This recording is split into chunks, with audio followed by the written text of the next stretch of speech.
Este é o Zap Futebol Clube, eu sou o Tino Ventura Neto e nós vamos começar agora a analisar também a Libertadores, né, de 2020. Libertadores que tem sempre uma fase pré, né? Na verdade são três fases eliminatórias de mata-mata, né? Tem uma primeira fase, depois tem uma segunda e depois tem uma terceira, né? Para até chegar na fase de grupos, que a grande maioria dos clubes já estão classificados para a fase de grupos, né?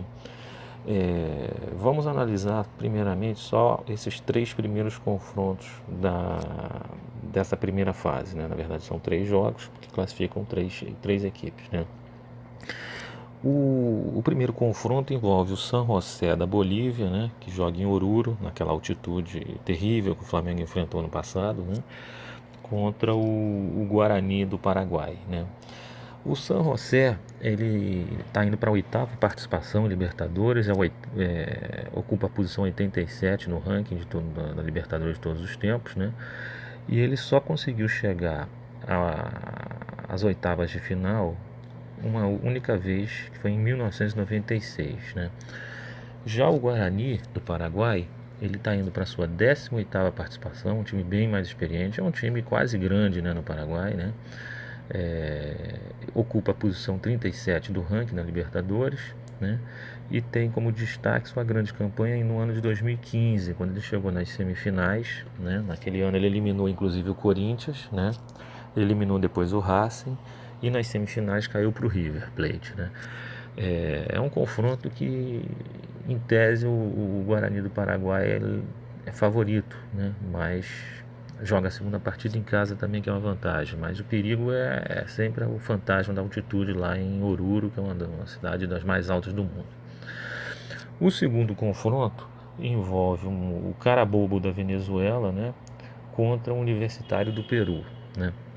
Esse também é um confronto bem distinto em relação à tradição, né? O Carabobo, ele está indo só para sua terceira participação na Libertadores, é um clube bem inexperiente nesse aspecto, ocupa a posição 191 no ranking, né? E ele só conseguiu chegar ao segundo mata-mata em 2017, na pré-Libertadores. Quer dizer, é um time que jamais chegou à fase de grupos, né? Ele está sempre eliminado precocemente, né?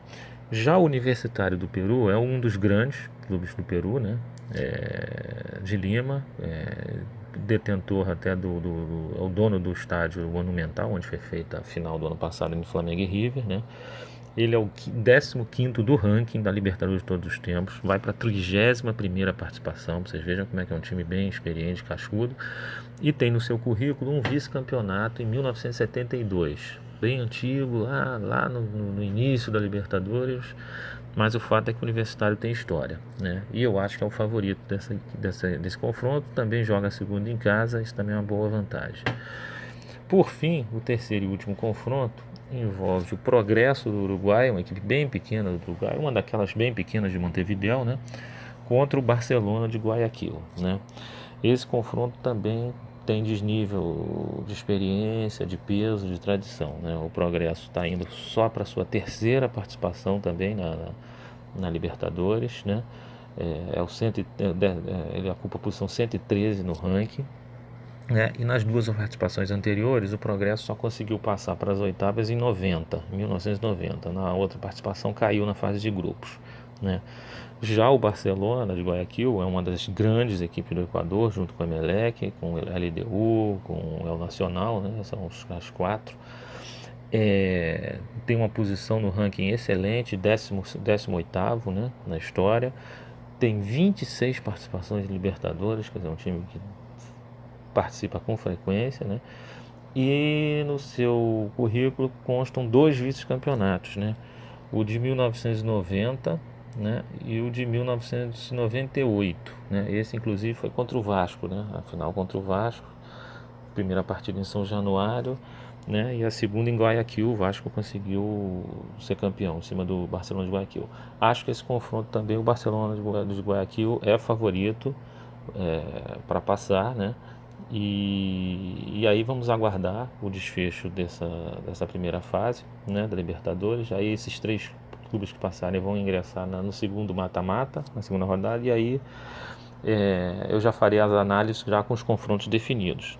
Vamos fazer sempre a partir desse modo. Depois faremos a terceira fase e depois a fase de grupo já consolidada. Bom, é isso. Libertadores, todo mundo gosta. Vão lá, deixem sua opinião no site. O que vocês acham desses confrontos? Tem algum favorito? E até lá, galera.